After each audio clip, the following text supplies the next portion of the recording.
So hi, I'm Alex, a PJ Golf professional, and welcome down to the channel. So this title, I struggled to square my club face until I did this. Now, I'm speaking from personal experience, like it is really hard, so don't get frustrated with it. I personally struggle with this. There's so many drills out there and a lot of them are great, but then very, very hard to take to the golf course. And inspiration from this one comes in from Matthew. He's struggling with his driver, his irons, his woods, everything, and I'm sure you are too. So there's two phases to this, right? There's two ways to go about it. We're going to look at grip. We're then going to look at a downswing move, which is absolutely essential to get right, and I'll give you a great way for building up your perception of how you control your club face. Right, we're going to start with driver because this is literally the hardest club to get right, and I think, you know what, let's throw ourselves into the deep end.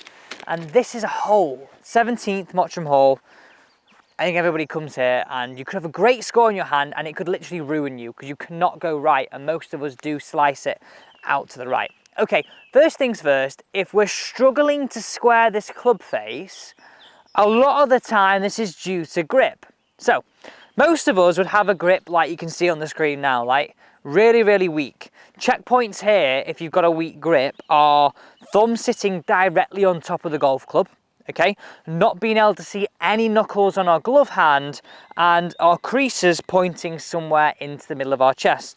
They're these ones here between our sort of thumbs.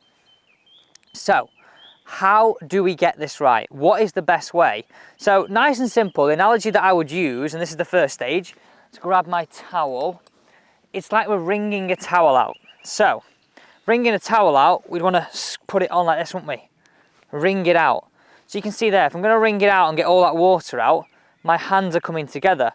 So I'll be strengthening it more on this hand, my glove hand, and again, getting this hand to sort of sit a little bit on the side here like this. Starting under, in, okay? Just a nice simple analogy really, because again, if you're struggling to square the face, you probably don't have that club in the fingers like we want. And if you're going to wring something out, we would definitely have our fingers squeezing it a little bit more. So nice and simple, look at the screen now, this is what I want you to follow. Nice simple process, placing it in the fingers, but most importantly, this right here. 2.5 knuckles showing, your thumb sitting on the right hand side of the shaft, so that's your left thumb for a right-handed player, sitting on the right side of the shaft, and then in like this. So you've gone from this to rotating it more to the right. Now in simple terms, just look at this. How much more I can rotate that compared to that. It's a good quarter or half a turn more.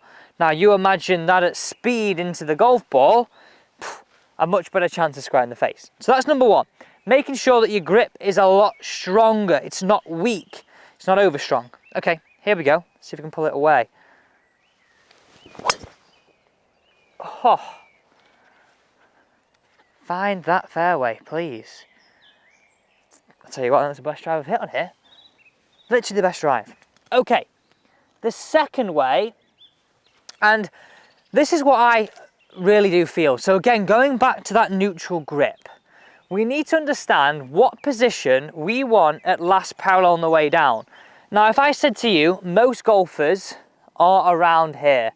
Now, have a look at my club face. If I don't manipulate anything, it's going to point way out to the right.